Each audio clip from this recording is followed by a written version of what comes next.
Alors le titre, je crois, que vous avez, c'est du témoignage à l'annonce. Je trouve que c'est un mauvais titre. C'est moi qui l'ai donné.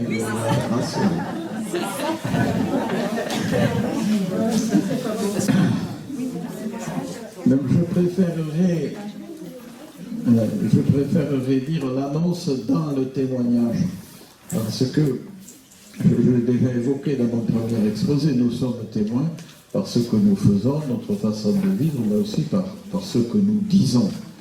Donc la parole fait partie du témoignage.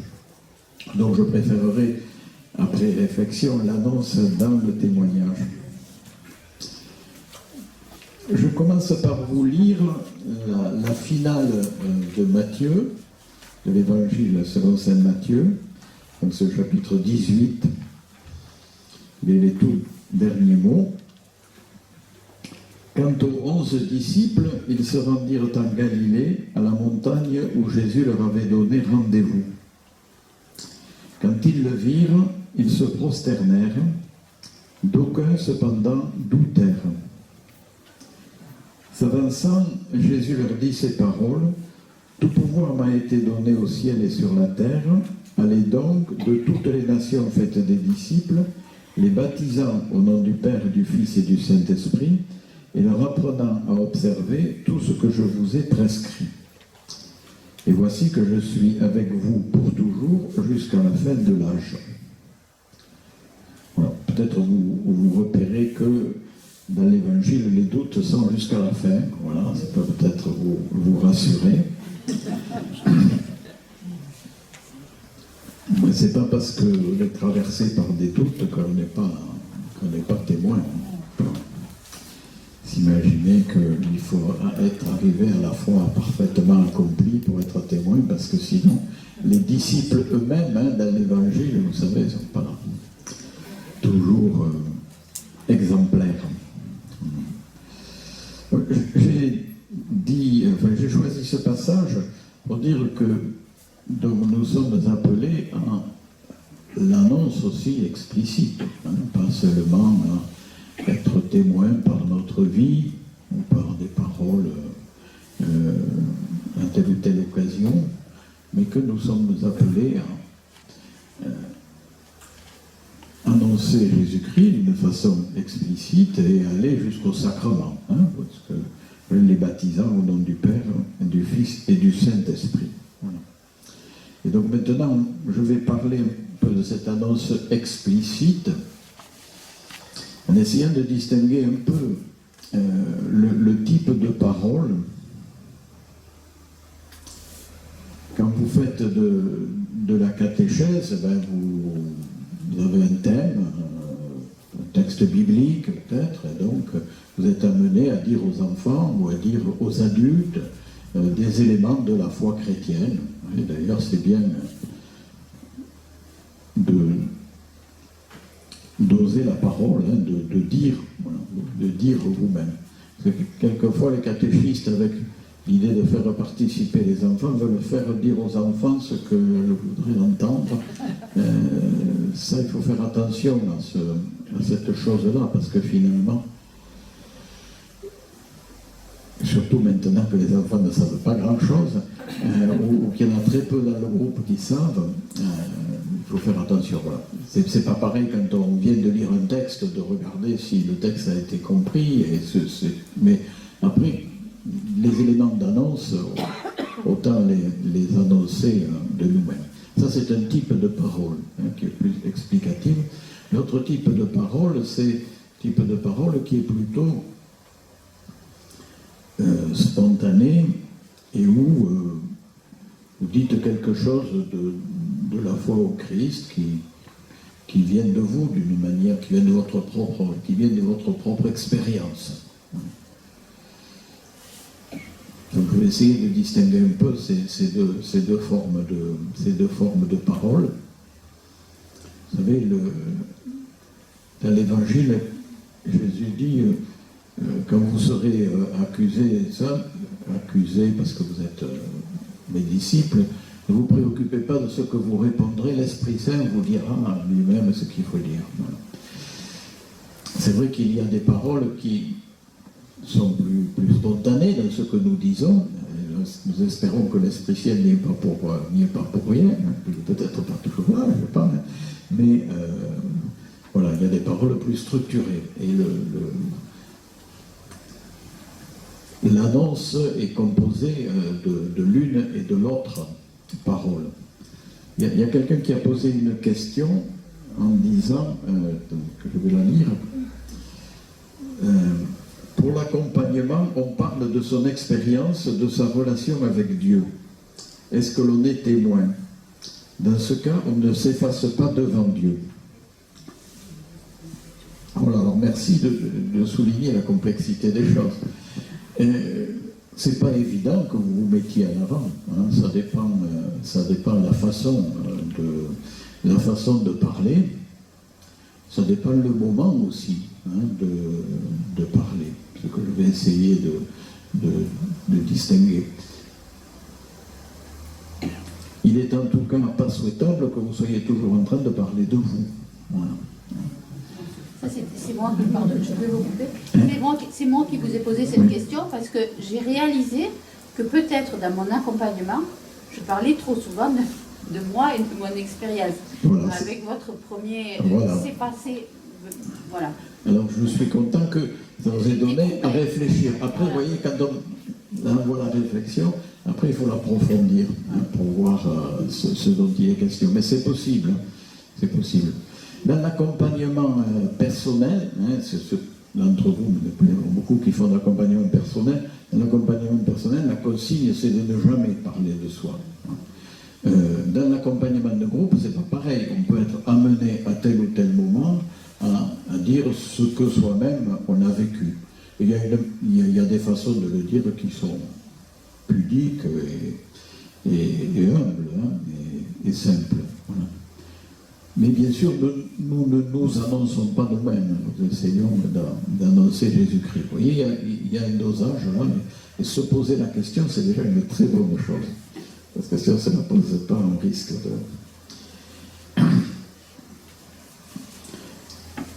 risque de déraper.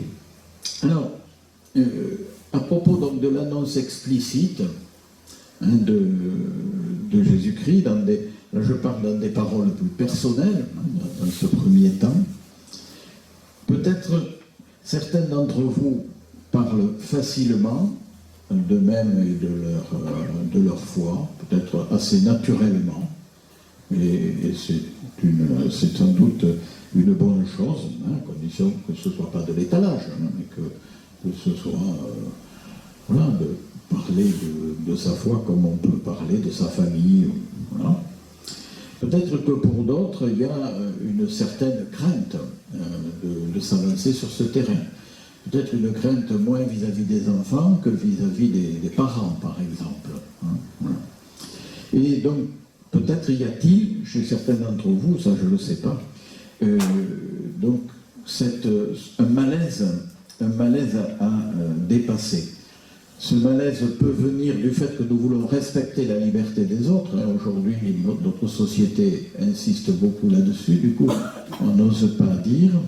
Ce malaise peut être aussi parce que nous nous sentons nous-mêmes des chrétiens pas à la hauteur. Voilà. Et comme je l'ai déjà dit, les disciples de Jésus non plus, hein, n'étaient pas à la hauteur. Donc je crois que pour dépasser ce malaise, on peut, et puis aussi pour mieux orienter notre façon de parler de Jésus-Christ, nous pouvons nous poser la question suivante. Si nous n'osons pas parler de Jésus-Christ, est-ce que nous ne privons pas les hommes et les femmes d'aujourd'hui d'un grand trésor? Si nous n'osons pas parler, est-ce que nous ne privons pas les hommes et les femmes d'aujourd'hui d'un grand trésor? Alors il ne s'agit pas de les embuquer, hein, comme les canards, mais de leur offrir ce qui nous paraît quelque chose de précieux et qui pourrait les aider dans leur vie. Et vous voyez, les communautés chrétiennes ont toujours été actives sur le versant de la charité, C'est-à-dire on essaie de permettre aux gens de manger à leur faim, d'avoir un toit, d'avoir des vêtements, tout ça. Et nous le faisons au nom du Christ, et d'ailleurs gratuitement. On ne demande pas aux gens s'ils sont chrétiens avant de leur donner quelque chose à manger.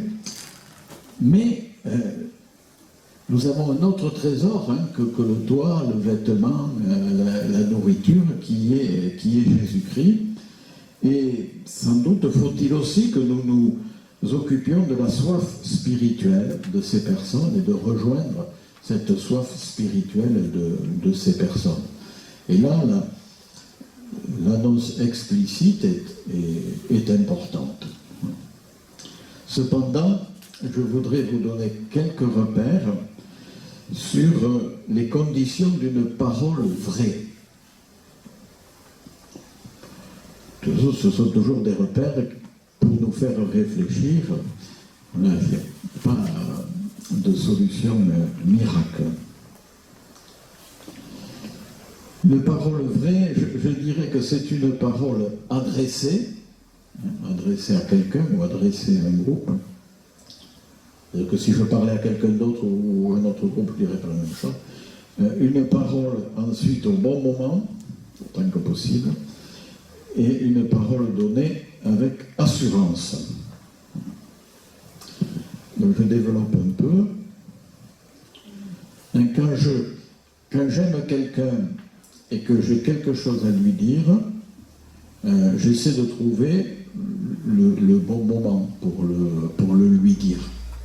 Pas toujours facile d'ailleurs, hein. Des fois, au bout d'un moment, il faut se décider parce qu'on peut tourner en rond pendant longtemps. Mais enfin, voilà, j'essaie de faire et de trouver la bonne approche, voilà, pour que la parole puisse avoir son effet. Et je crois, moi, que quand nous essayons de parler en vérité de Jésus-Christ, il y a aussi des temps qui sont sans doute plus favorables que d'autres. Donc une parole au bon moment, une parole aussi qui s'adresse personnellement à une personne. Ça pourrait être un enfant. Quelquefois, la réflexion d'un enfant nous suggère une parole à lui dire, une parole auquel on n'aurait pas pensé avant, qu'on n'a pas préparée, mais qui sort de nous, et c'est une bonne chose. Pareil avec un catéchumène adulte. Et puis les autres entendent aussi cette parole, mais elle est adressée à quelqu'un, et donc elle a une coloration particulière, elle met en relation des êtres humains. Ce n'est pas un discours, c'est une parole qui met en relation deux êtres humains. Une parole donnée avec assurance.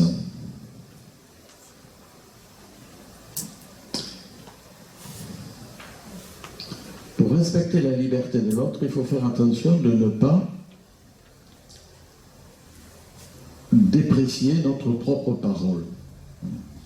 C'est une tentation, peut-être pas chez tous, mais c'est une tentation. D'employer les peut-être que, on pourrait peut-être dire que, etc. Donc je crois que si nous avons quelque chose à dire, si sur quelque chose il est suffisamment fondé en nous, eh bien il faut le dire. Voilà. Dire ce que nous avons à dire. Et la communication humaine, vous voyez, suppose de s'engager dans sa parole. Mais pas simplement de dire et puis de reculer. Vous voyez ? C'est compliqué d'être humain. Tout à l'heure, je vous ai dit qu'il faut être aussi modeste et ne pas se mettre en avant soi-même. Vous voyez ? Mais il faut tenir les deux ensemble. Ça volontairement. Et moi, je fais attention, par exemple, dans les homélies. À un moment, je disais beaucoup de peut-être, et maintenant, je sais qu'il n'y en ait plus. Voilà. Ou je dis pas, mais voilà. C'est important. Ben, vous le voyez avec vos propres enfants, ceux d'entre vous qui ont des enfants, vous savez bien que la parole qui est embrouillée, elle ne sert pas à construire l'autre. Il vaut mieux se tromper, mais dire, voilà, on pourra toujours revenir en arrière, on pourra toujours dire je me suis trompé, mais voilà, la parole qui structure, c'est une parole qui ose dire ce qu'elle dit. Voilà. petit point donc, pour la parole vraie, c'est la parole qui ne rabâche pas, voilà, qui ne cherche pas à convaincre. Voilà. C'est comme ça qu'il faut dire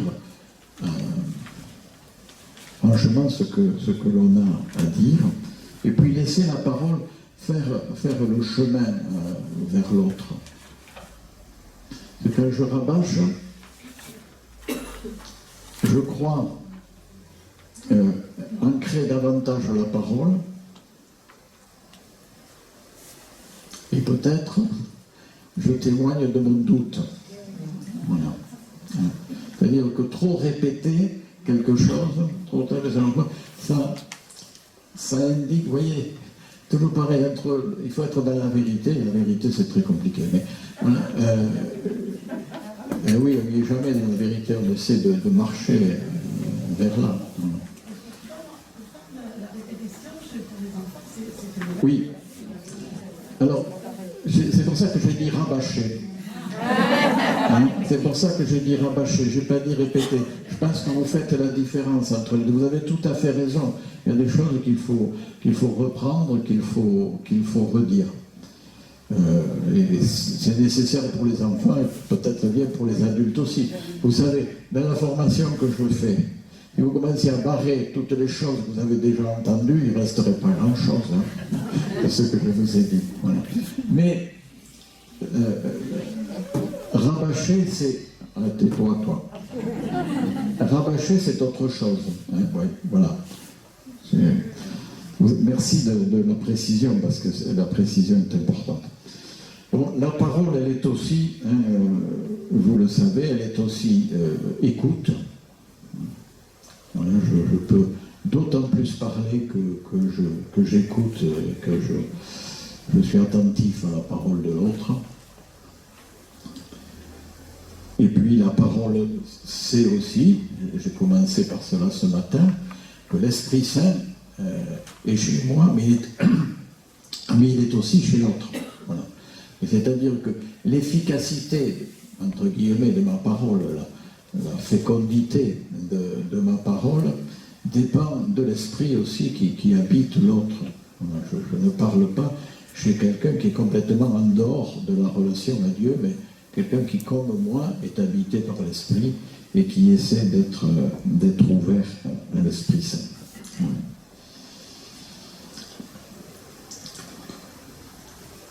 Je fais le lien avec le premier exposé. Vous comprenez que la prière, telle que nous avons essayé de la définir et de la vivre, avec les divers éléments que je vous ai dit tout à l'heure, la prière est évidemment une source d'une parole vraie. Parce que elle me transforme intérieurement et donc il y a quelque chose qui se passe en moi. Quand je prends la parole et qui vient de moi, qui vient du plus profond de moi-même, même si je ne m'en aperçois pas. C'est très important.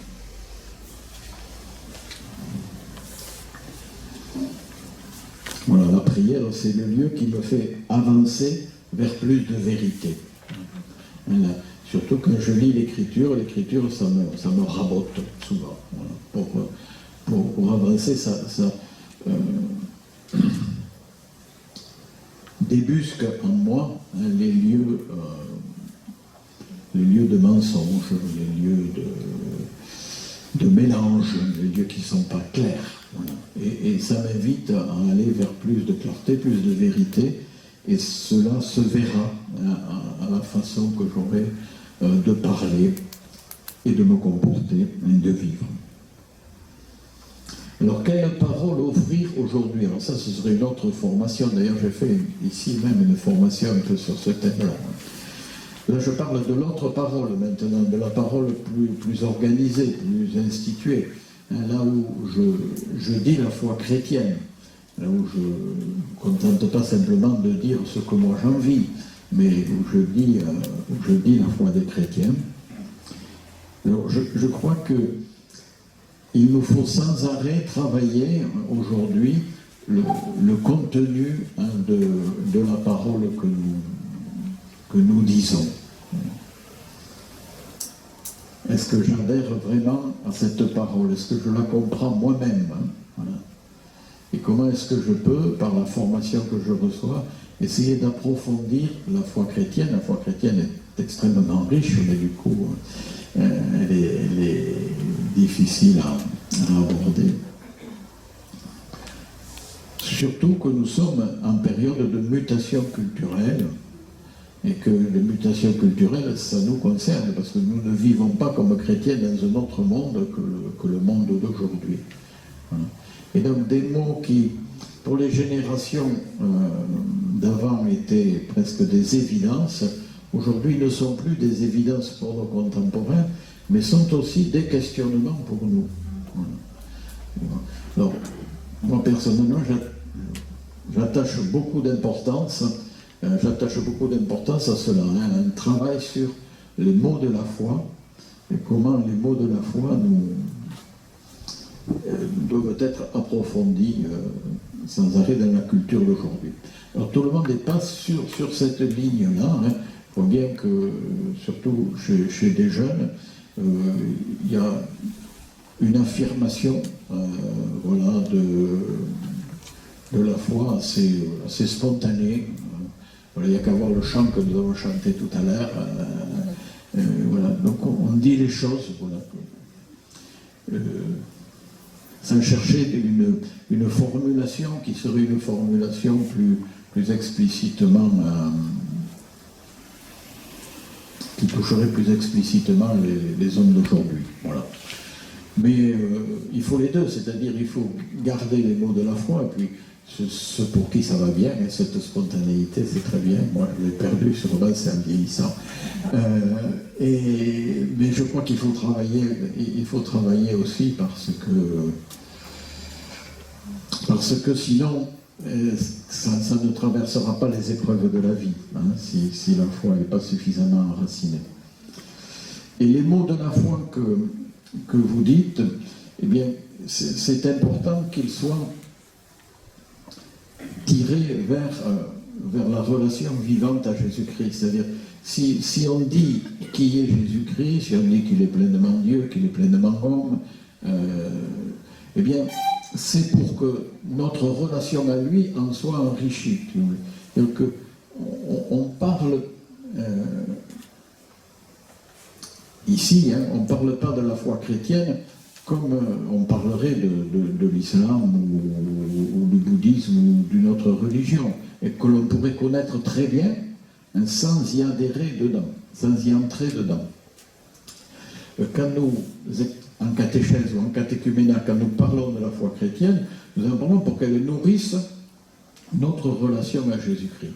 Et donc c'est une petite attention, enfin une grosse attention à avoir quand nous parlons, de nous dire, mais cet aspect-là que je suis en train de développer aujourd'hui, comment est-ce que ça nourrit, dirait le pape, la joie de l'évangile, hein, la joie de vivre l'évangile, la joie de rencontrer le Seigneur. Alors, je conclus, je m'arrête,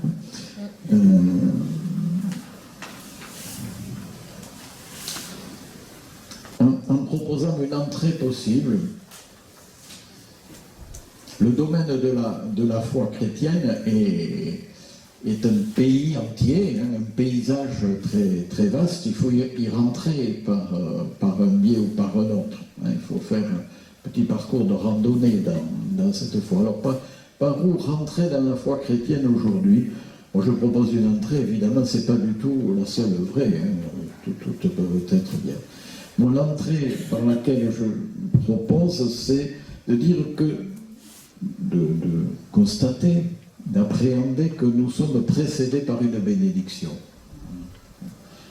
Que l'être humain, il n'est pas jeté comme ça sur la terre, mais que s'il est là, c'est parce que un Dieu nous a aimés, nous a choisis avant même que nous existions. Voilà, il y a avant nous, avant notre existence, il y a une parole, hein, qui nous invite à vivre, hein, qui nous dit « tu peux vivre et tu peux être heureux Or, nous savons bien que l'homme a besoin de cette parole qui le précède. Tous ceux d'entre vous qui ont des enfants, vous leur avez dit, peut-être pas avec les mots que je vous dis, mais avec vos gestes, voilà, qu'ils pouvaient vivre et que vous souhaitiez qu'ils vivent, qu'ils grandissent et qu'ils soient heureux. Voilà. Eh bien, l'humanité est précédée par une parole de ce genre, par une bienveillance première. Voilà. Et cette bienveillance, alors, deuxième facette, il faut toujours deux facettes, cette bienveillance première, évidemment, elle est confrontée à la violence, à la cruauté, au mensonge dans lequel nous vivons. Voilà. Mais Jésus-Christ a traversé cela. Voilà. Jésus-Christ a affronté dans sa vie, sa mort et sa résurrection, Jésus a affronté justement la violence, la cruauté des humains, le mensonge des humains. Il y a tout ça dans la passion. Et dans cet affrontement, il a gardé cette bienveillance première. Dans cet affrontement, il a gardé l'amour pour l'humanité. Il a témoigné de l'amour pour l'humanité. Et c'est cela qui nous fait dire que nous aussi, qui sommes confrontés à tout cela, eh bien, dans le Christ, nous pouvons traverser le sombre de l'existence humaine et retrouver sans arrêt cette bienveillance originelle dont témoigne la résurrection du Christ. Si Dieu l'a ressuscité, c'est parce que c'est donc que le témoignage que Jésus a donné était le vrai témoignage du Père, le vrai témoignage de Dieu. Et l'Esprit en nous est l'écho de cette résurrection du Christ pour que nous en vivions. Voilà, je m'arrête là. Vaste question.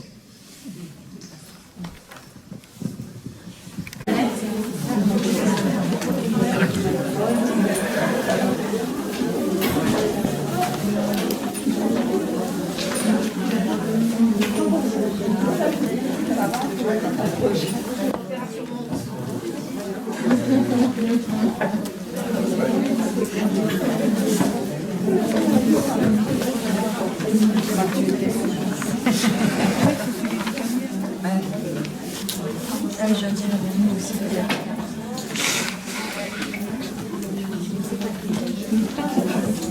J'en ai besoin.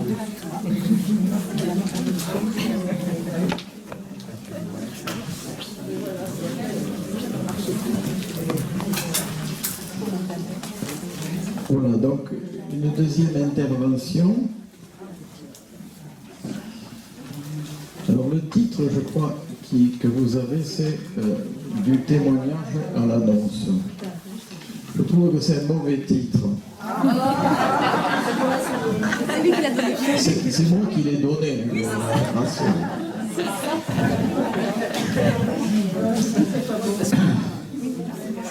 Donc je préférerais dire l'annonce dans le témoignage. Parce que, je l'ai déjà évoqué dans mon premier exposé, nous sommes témoins par ce que nous faisons, notre façon de vivre, mais aussi par ce que nous disons. Donc la parole fait partie du témoignage. Donc je préférerais, après réflexion, l'annonce dans le témoignage. Je commence par vous lire la finale de Matthieu, de l'Évangile selon saint Matthieu, donc ce chapitre 18, les tout derniers mots. Quant aux 11 disciples, ils se rendirent en Galilée, à la montagne où Jésus leur avait donné rendez-vous. Quand ils le virent, ils se prosternèrent, d'aucuns cependant doutèrent. S'avançant, Jésus leur dit ces paroles: « Tout pouvoir m'a été donné au ciel et sur la terre. Allez donc de toutes les nations faites des disciples, les baptisant au nom du Père, du Fils et du Saint-Esprit, et leur apprenant à observer tout ce que je vous ai prescrit. Et voici que je suis avec vous pour toujours jusqu'à la fin de l'âge. » Voilà. Peut-être vous repérez que dans l'Évangile, les doutes sont jusqu'à la fin. Voilà, ça peut peut-être vous rassurer. Mais c'est pas parce qu'on est traversé par des doutes qu'on n'est pas témoin. On peut s'imaginer qu'il faut être arrivé à la foi parfaitement accompli pour être témoin, parce que sinon, les disciples eux-mêmes, dans l'Évangile, vous savez, ne sont pas là. Toujours exemplaires. J'ai choisi ce passage pour dire que nous sommes appelés à l'annonce aussi explicite, pas seulement à être témoins par notre vie ou par des paroles à telle ou telle occasion, mais que nous sommes appelés à annoncer Jésus-Christ d'une façon explicite et aller jusqu'au sacrement, parce que les baptisants au nom du Père, du Fils et du Saint-Esprit. Voilà. Et donc maintenant, je vais parler un peu de cette annonce explicite, en essayant de distinguer un peu le type de parole. Quand vous faites de la catéchèse, vous avez un thème, un texte biblique peut-être, et donc vous êtes amené à dire aux enfants ou à dire aux adultes des éléments de la foi chrétienne. Et d'ailleurs, c'est bien d'oser la parole, de dire vous-même. Parce que quelquefois, les catéchistes, avec l'idée de faire participer les enfants, veulent faire dire aux enfants ce que voudraient entendre. Ça, il faut faire attention à cette chose-là, parce que finalement, surtout maintenant que les enfants ne savent pas grand-chose, ou qu'il y en a très peu dans le groupe qui savent, il faut faire attention. Voilà. C'est pas pareil quand on vient de lire un texte, de regarder si le texte a été compris, mais après, les éléments d'annonce, autant les annoncer de nous-mêmes. Ça, c'est un type de parole qui est plus explicative. L'autre type de parole, c'est un type de parole qui est plutôt spontané et où vous dites quelque chose de la foi au Christ qui vient de vous d'une manière, qui vient de votre propre expérience. Donc je vais essayer de distinguer un peu ces deux formes de parole.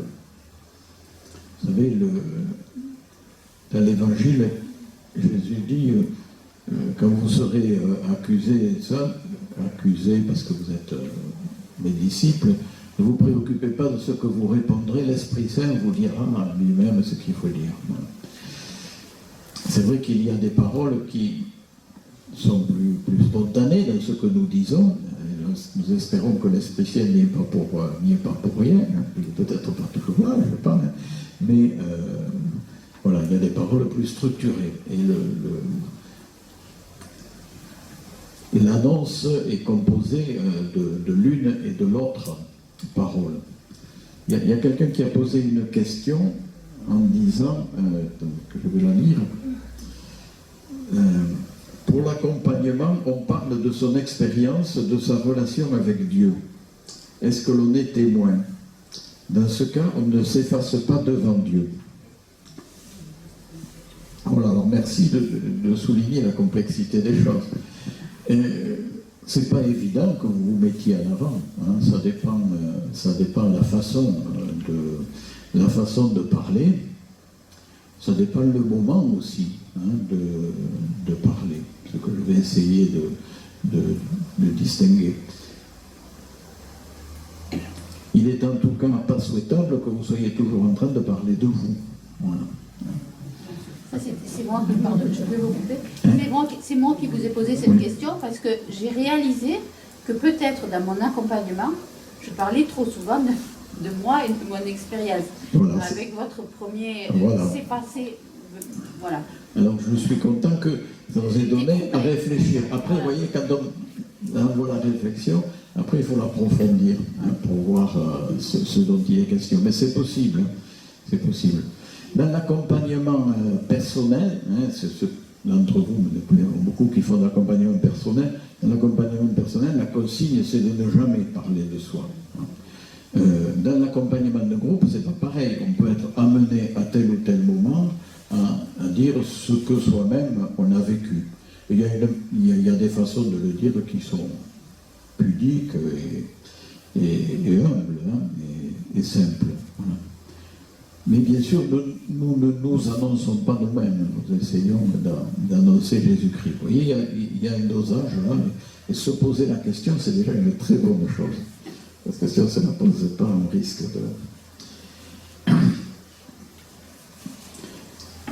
on risque de déraper. Alors, à propos donc de l'annonce explicite hein, de Jésus-Christ, là je parle dans des paroles plus personnelles, hein, dans ce premier temps.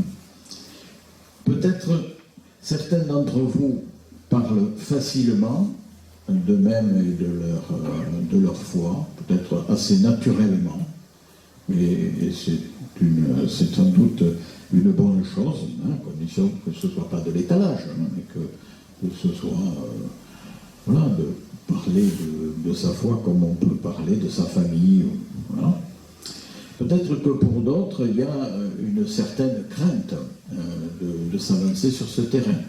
Peut-être une crainte moins vis-à-vis des enfants que vis-à-vis des parents, par exemple. Hein. Et donc, peut-être y a-t-il, chez certains d'entre vous, ça je ne le sais pas, donc un malaise à dépasser. Ce malaise peut venir du fait que nous voulons respecter la liberté des autres. Hein. Aujourd'hui, notre société insiste beaucoup là-dessus. Du coup, on n'ose pas dire. Ce malaise peut être aussi parce que nous nous sentons nous-mêmes des chrétiens pas à la hauteur. Voilà. Et comme je l'ai déjà dit, les disciples de Jésus non plus n'étaient pas à la hauteur. Alors je crois que pour dépasser ce malaise, on peut, et puis aussi pour mieux orienter notre façon de parler de Jésus-Christ, nous pouvons nous poser la question suivante. Si nous n'osons pas parler de Jésus-Christ, est-ce que nous ne privons pas les hommes et les femmes d'aujourd'hui d'un grand trésor? Si nous n'osons pas parler, est-ce que nous ne privons pas les hommes et les femmes d'aujourd'hui d'un grand trésor? Alors il ne s'agit pas de les embuquer, hein, comme les canards, mais de leur offrir ce qui nous paraît quelque chose de précieux et qui pourrait les aider dans leur vie. Vous voyez, les communautés chrétiennes ont toujours été actives sur le versant de la charité, hein, c'est-à-dire on essaie de permettre aux gens de manger à leur faim, d'avoir un toit, d'avoir des vêtements, tout ça. Et nous le faisons au nom du Christ, et d'ailleurs gratuitement. Hein, on ne demande pas aux gens s'ils sont chrétiens avant de leur donner quelque chose à manger. Mais nous avons un autre trésor hein, que le toit, le vêtement, la nourriture, qui est Jésus-Christ. Et sans doute faut-il aussi que nous nous occupions de la soif spirituelle de ces personnes et de rejoindre cette soif spirituelle de ces personnes. Et là, l'annonce explicite est importante. Cependant, je voudrais vous donner quelques repères sur les conditions d'une parole vraie. Ce sont toujours des repères pour nous faire réfléchir. On n'a pas de solution miracle. Une parole vraie, je dirais que c'est une parole adressée à quelqu'un ou adressée à un groupe. C'est-à-dire que si je parlais à quelqu'un d'autre ou un autre groupe, je dirais pas la même chose. Une parole ensuite au bon moment, autant que possible, et une parole donnée avec assurance. Donc je développe un peu. Quand j'aime quelqu'un et que j'ai quelque chose à lui dire, j'essaie de trouver le bon moment pour le lui dire.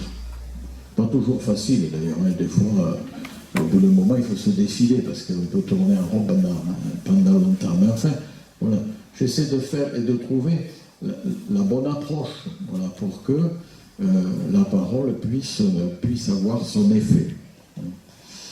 Et je crois, moi, que quand nous essayons de parler en vérité de Jésus-Christ, il y a aussi des temps qui sont sans doute plus favorables que d'autres. Donc une parole au bon moment, une parole aussi qui s'adresse personnellement à une personne. Ça peut être un enfant. Quelquefois, la réflexion d'un enfant nous suggère une parole à lui dire, une parole auquel on n'aurait pas pensé avant, qu'on n'a pas préparée, mais qui sort de nous, et c'est une bonne chose. Pareil avec un catéchumène adulte. Et puis les autres entendent aussi cette parole, mais elle est adressée à quelqu'un, et donc elle a une coloration particulière, elle met en relation des êtres humains. Ce n'est pas un discours, c'est une parole qui met en relation deux êtres humains. Une parole donnée avec assurance.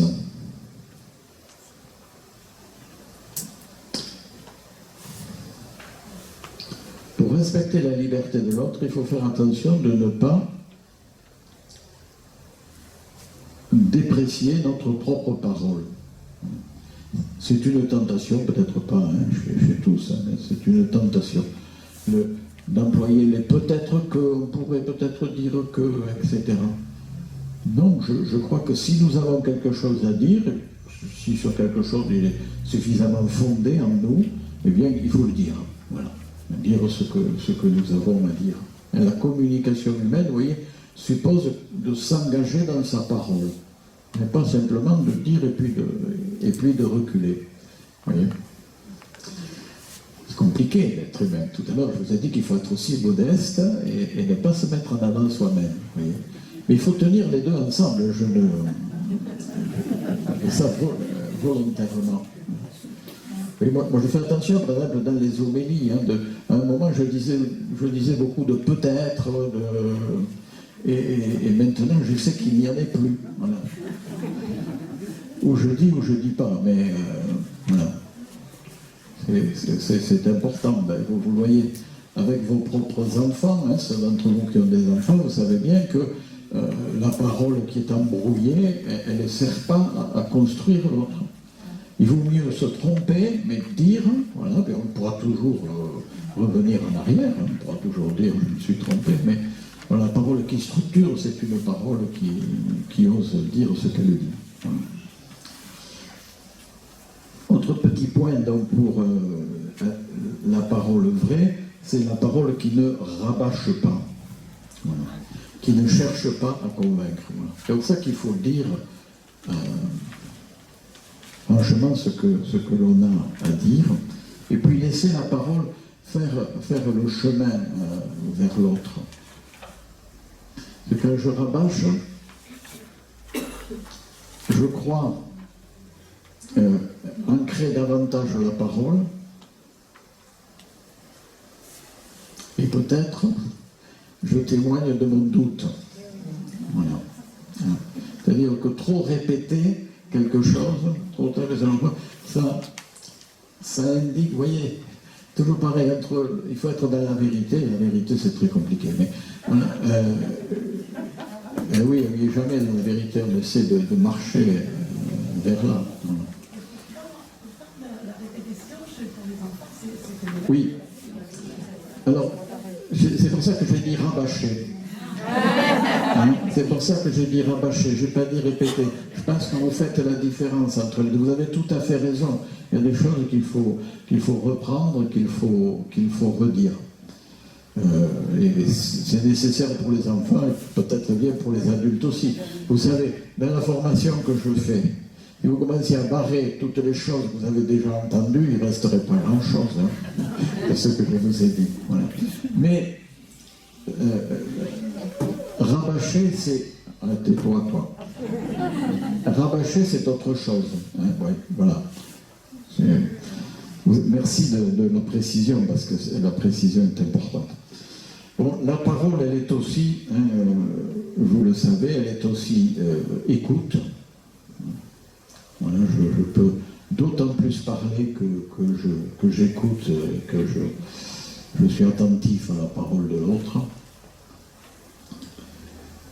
Et puis la parole, c'est aussi, j'ai commencé par cela ce matin, que l'Esprit Saint est chez moi, mais il est aussi chez l'autre. Voilà. Et c'est-à-dire que l'efficacité, entre guillemets, de ma parole, la fécondité de ma parole, dépend de l'esprit aussi qui habite l'autre. Voilà. Je ne parle pas chez quelqu'un qui est complètement en dehors de la relation à Dieu, mais quelqu'un qui, comme moi, est habité par l'esprit et qui essaie d'être ouvert à l'Esprit Saint. Voilà.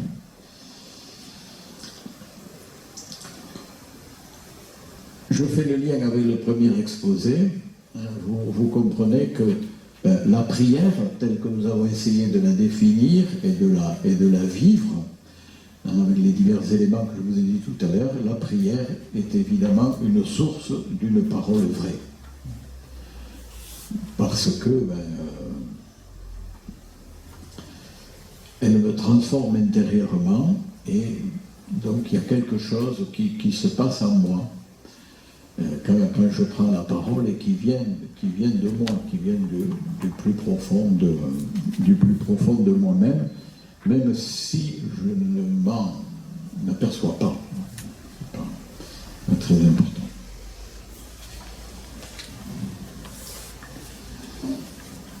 Voilà, la prière, c'est le lieu qui me fait avancer vers plus de vérité. Voilà. Surtout quand je lis l'écriture, ça me rabote souvent. Voilà. Pour avancer, ça débusque en moi les lieux de mensonge, les lieux de mélange, les lieux qui ne sont pas clairs. Voilà. Et ça m'invite à aller vers plus de clarté, plus de vérité, et cela se verra à la façon que j'aurai de parler et de me comporter et de vivre. Alors, quelle parole offrir aujourd'hui? Alors ça, ce serait une autre formation. D'ailleurs, j'ai fait ici même une formation un peu sur ce thème-là. Là, je parle de l'autre parole maintenant, de la parole plus organisée, plus instituée. Là où je dis la foi chrétienne, là où je ne contente pas simplement de dire ce que moi j'envie, mais où je dis la foi des chrétiens. Alors, je crois qu'il nous faut sans arrêt travailler aujourd'hui le contenu de la parole que nous disons. Est-ce que j'adhère vraiment à cette parole? Est-ce que je la comprends moi-même? Voilà. Et comment est-ce que je peux, par la formation que je reçois, essayer d'approfondir la foi chrétienne? La foi chrétienne est extrêmement riche, mais du coup, elle est difficile à aborder. Surtout que nous sommes en période de mutation culturelle, et que les mutations culturelles, ça nous concerne, parce que nous ne vivons pas comme chrétiens dans un autre monde que le monde d'aujourd'hui. Et donc des mots qui, pour les générations d'avant, étaient presque des évidences, aujourd'hui ne sont plus des évidences pour nos contemporains, mais sont aussi des questionnements pour nous. Alors, moi personnellement, j'attache beaucoup d'importance à cela, un travail sur les mots de la foi et comment les mots de la foi doivent être approfondis sans arrêt dans la culture d'aujourd'hui. Alors tout le monde n'est pas sur cette ligne-là. Il faut bien que, surtout chez des jeunes, il y a une affirmation de la foi assez spontanée. Voilà, il n'y a qu'à voir le chant que nous avons chanté tout à l'heure. Voilà. Donc on dit les choses sans chercher une formulation qui serait une formulation plus explicitement qui toucherait plus explicitement les hommes d'aujourd'hui. Voilà. Mais il faut les deux, c'est-à-dire il faut garder les mots de la foi, et puis ceux pour qui ça va bien, hein, cette spontanéité, c'est très bien. Moi, je l'ai perdu sûrement, c'est en vieillissant. Mais je crois qu'il faut travailler aussi parce que sinon, ça ne traversera pas les épreuves de la vie, hein, si la foi n'est pas suffisamment enracinée. Et les mots de la foi que vous dites, eh bien, c'est important qu'ils soient tirés vers la relation vivante à Jésus-Christ. C'est-à-dire, si on dit qui est Jésus-Christ, si on dit qu'il est pleinement Dieu, qu'il est pleinement homme, eh bien, c'est pour que notre relation à lui en soit enrichie. Donc, on parle ici, hein, on ne parle pas de la foi chrétienne comme on parlerait de l'islam ou du bouddhisme ou d'une autre religion, et que l'on pourrait connaître très bien, hein, sans y adhérer dedans, sans y entrer dedans. Quand nous, en catéchèse ou en catéchuménat, quand nous parlons de la foi chrétienne, nous en parlons pour qu'elle nourrisse notre relation à Jésus-Christ. Et donc c'est une petite attention, enfin une grosse attention à avoir quand nous parlons, de nous dire, mais cet aspect-là que je suis en train de développer aujourd'hui, comment est-ce que ça nourrit, dirait le pape, la joie de l'évangile, hein, la joie de vivre l'évangile, la joie de rencontrer le Seigneur. Alors, je conclus, je m'arrête,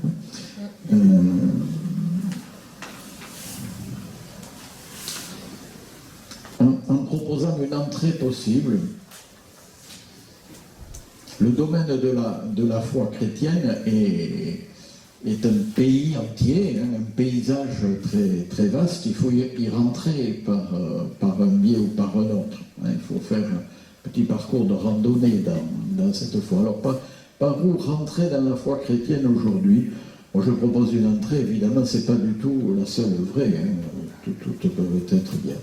Bon, l'entrée par laquelle je propose, c'est de dire de constater, d'appréhender que nous sommes précédés par une bénédiction. Que l'être humain, il n'est pas jeté comme ça sur la terre, mais que s'il est là, c'est parce que un Dieu nous a aimés, nous a choisis avant même que nous existions. Voilà, il y a avant nous, avant notre existence, il y a une parole, hein, qui nous invite à vivre, hein, qui nous dit « tu peux vivre et tu peux être heureux ». Or, nous savons bien que l'homme a besoin, hein, de cette parole qui le précède. Hein. Tous ceux d'entre vous qui ont des enfants, vous leur avez dit, peut-être pas avec les mots que je vous dis, mais avec vos gestes, voilà, qu'ils pouvaient vivre et que vous souhaitiez qu'ils vivent, qu'ils grandissent et qu'ils soient heureux. Voilà. Eh bien, l'humanité est précédée par une parole de ce genre, par une bienveillance première. Voilà. Et cette bienveillance, alors, deuxième facette, il faut toujours deux facettes, cette bienveillance première, évidemment, elle est confrontée à la violence, à la cruauté, au mensonge dans lequel nous vivons. Voilà. Mais Jésus-Christ a traversé cela. Voilà. Jésus-Christ a affronté, hein, dans sa vie, sa mort et sa résurrection, Jésus a affronté justement la violence, la cruauté des humains, le mensonge des humains. Il y a tout ça, hein, dans la passion. Et dans cet affrontement, il a gardé cette bienveillance première. Voilà. Dans cet affrontement, il a gardé l'amour pour l'humanité. Il a témoigné, hein, de l'amour pour l'humanité. Et c'est cela qui nous fait dire que nous aussi, qui sommes confrontés à tout cela, eh bien, dans le Christ, nous pouvons traverser, hein, le sombre de l'existence humaine et retrouver sans arrêt cette bienveillance originelle dont témoigne la résurrection du Christ. Si Dieu l'a ressuscité, c'est parce que C'est donc que le témoignage que Jésus a donné était le vrai témoignage du Père, le vrai témoignage de Dieu. Et l'Esprit en nous est l'écho de cette résurrection du Christ pour que nous en vivions. Voilà, je m'arrête là. Vaste question.